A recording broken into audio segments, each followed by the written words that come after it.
This is Average Sports. By your average guys, Eric. and Ty. That would be so bad. Yeah. This is Average Sports. Your average sports. Average Sports. Thanks for tuning in to another episode You're of listening to Average Sports with your average guys. Average Sports, average guys, Eric and Ty.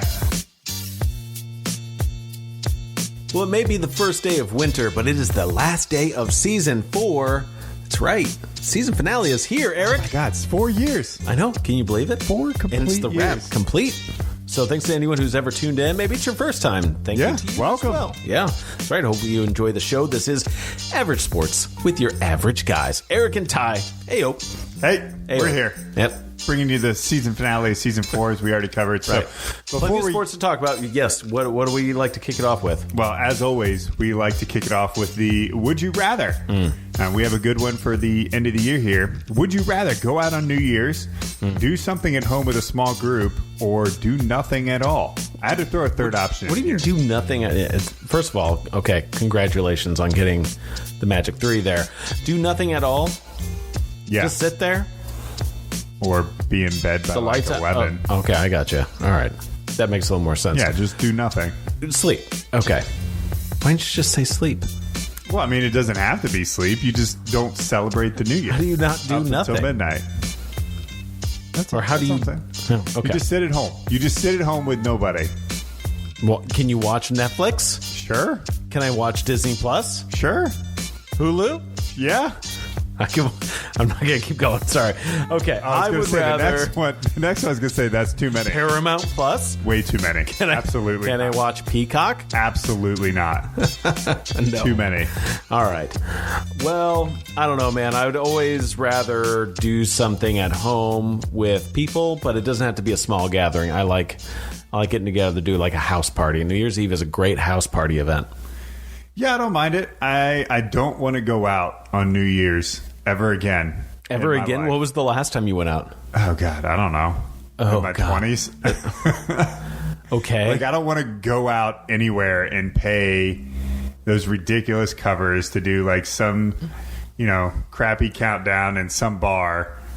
Yeah, you don't have to go to a bar, but like if it was a concert, like I could go to that. But if I have an option, I'm going to go into like.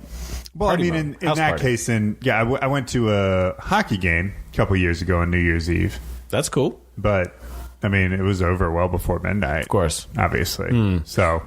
Okay. Well, there you go. Yeah. And that's a good sports segue, I suppose. We're not going to talk much about hockey right now. Urban Meyer, though, I want to talk about that. Oh, my God. The drama behind this guy. Like, he's out, though. He's fired. Gone. I kind of wish he was still around because it was fun. Well, it just... Eric, you probably know more about this, though. If anyone has like just heard this name in the news lately, just backfill, like fill us in on what has this ding dong been up to. All right, so there were a lot of things that we saw during the season. The first thing that came out, and this is going way back, is they spent the number 1 draft pick on Trevor Lawrence, and then he had the audacity to say, "I don't know, it's going to be a quarterback competition." And he was splitting reps between Trevor Lawrence and Gardner Minshew in camp. And it's like, you just spent the number 1 overall pick on this guy, and it's Gardner Minshew. Minshew. It's not like you were prepping and you were, for example, the Packers, and you had the first pick, and you're like, hey, we're going to take this generational talent who's going to be ready in a year. Right. And Aaron, like, you're clearly the starter, like, or something like that. Yeah, this was Gardner Minshew, and he's going to have a long career as a backup in the NFL. He's a great backup. He's not, I don't really picture him as a starter, but he's going to be a long-time backup, someone that we hear for many, many years, because he can get the job done in spot starts, I think. But to be like, we're going to do this competition, like that's how it started. And then he had some 20-something grinded on him after a loss in Columbus. Yeah, we remember those photos. Sometime. That was everywhere. I don't even remember when that was. October? Yeah, it was early in the season. Just like, the Jacksonville Jaguars are terrible, but look at their coach. Who likes thought he was still back in college. The fact that he was staying behind from the team, pulling that stuff, that's He didn't just stay behind. He went to a different city Like, did. there's no NFL team in Columbus, Ohio. Who does? Last I checked. Yeah, that's a good point. So they were playing Cleveland or Cincinnati. I can't remember. Sure. Now, given both those cities are close to Columbus, it's only a couple-hour drive. And I think he still does have a home there. So, to an extent, I think there's like at least a little bit more understanding. But why are you at a bar full of college people? Period. He misses the glory days. I don't know. Okay, I don't want to hang on the guy too much. Obviously, he's just kind of a sketchy human being, and not that great of a human. There's one more thing that really came out that we needed. He called his coaches losers. He had a fight with Marvin Jones.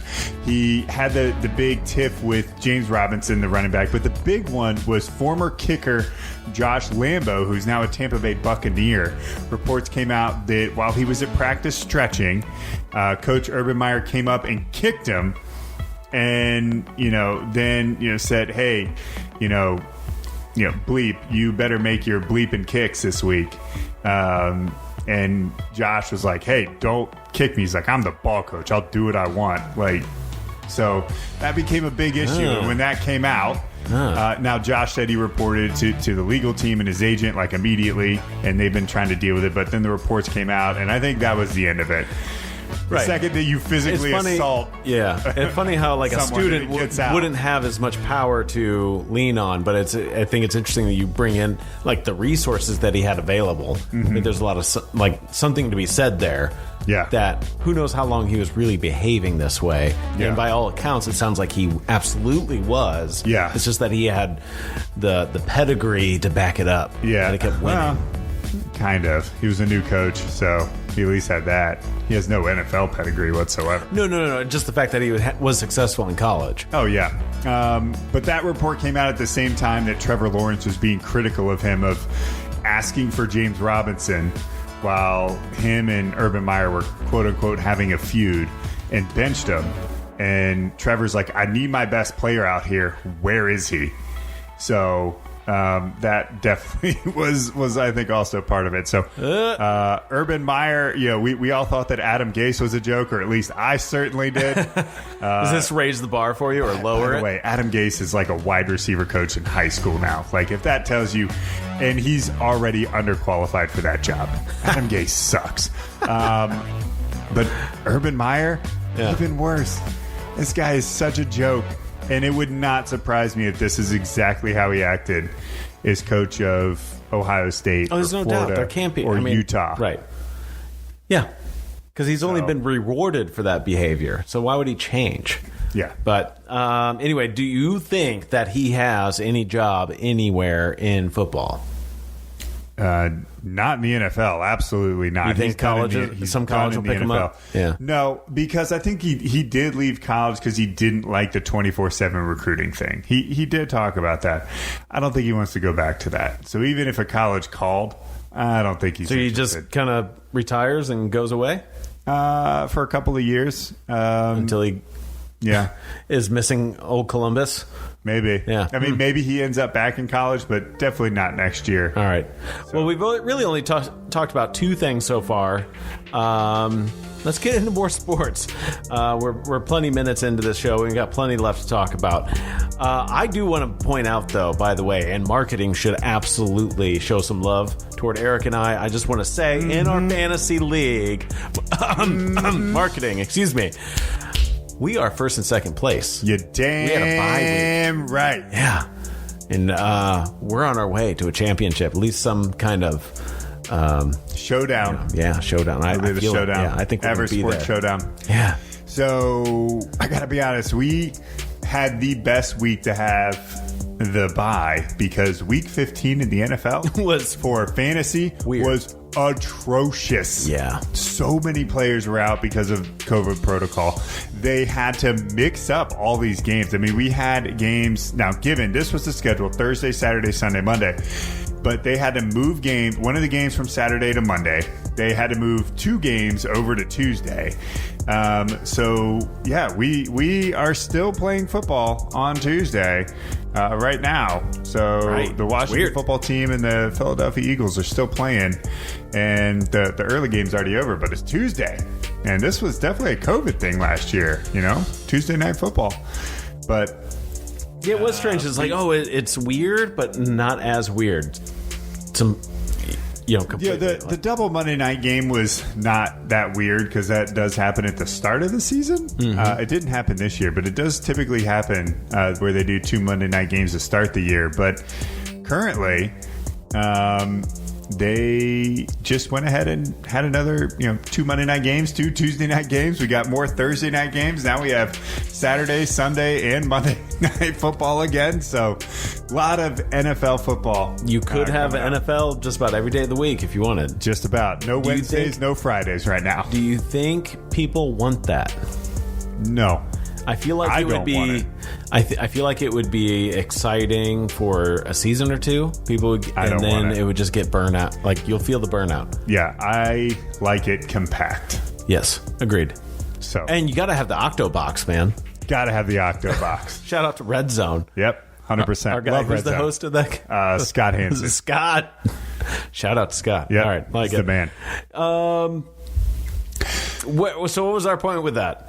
Where were we? Well, I mean, it was just kind of talking about the NFL and what they're doing. So we do have some other protocol. Yeah, we do have some other COVID-related topics to discuss. Before we do, because we talked about that, the fact football was going on Tuesday, the 21st, that the Seahawks were playing against the LA Rams. Seahawks lost, and this is the first losing record for the first time since 2011. Looked at that stat and thought, whoa, that's a long time. That's going 10 years. My goodness. That's quite a run. I mean, that was good for them. Russell Wilson's rookie year, I believe. No, was it? No, he was a senior in 2011. He was in Wisconsin. Yeah. You can sure bet that Kaepernick was still in the league, though. Oh, yeah. He sure was. Yeah. So his rookie year, I think, was 2012. Russell Wilson's rookie year. 2012? So, yeah, pretty sure it was 2012. So he's never had a losing record. No. Is that what you're saying? Interesting. Yeah. Wow. Who would have been Hasselbeck? Right? No, I don't know if he directly replaced Hasselbeck. There was another guy they brought in. If only we had the internet. Okay. I know. Yeah, we'd have to look that up. But, I don't think it's important enough. And not that needed. It would really just shine a light on the fact that Seahawks and the city of Seattle have been enjoying many victorious football games. Good job to the 12th Who is man your up there. favorite Seattle Seahawk of the last decade? What? Of course, Marshawn Lynch. Come on, Skittles. How do you not? Man. That's mine too. I like Russell Wilson. I would want him on my team. Yeah. Lynch though, I want to just hang out with that guy. I want to party with him. Yeah. Lynch? Yeah, we'll have marketing put up a poll. There we go. About your favorite Seattle Seahawk. Marketing should do your favorite Seahawk. Yeah. I don't know how many personalities you can really draw up from that, but I mean, you got Richard Sherman, Russell Wilson. True. Yeah. Legion of Boom. And any of the other Legion of Boom guys. Bobby Wagner. Okay. Yeah, I mean, Doug Baldwin was a character. Baldwin for was sure. Okay. Yeah. Got DK. You're dropping some names. Lockett. All right. Yeah. Good job. All right. Yeah, Metcalf is kind of a character right now. Yeah, he's a little bit got a Dennis Rodman thing going on. Yeah. Yeah. Yeah, he's definitely something. Yeah, he's definitely something. All right, how about jumping into our topic, though, Eric? It does have a little bit more to pertain to the COVID pandemic. As we sit here, living, breathing, 2 years later, my goodness, it's just part of it.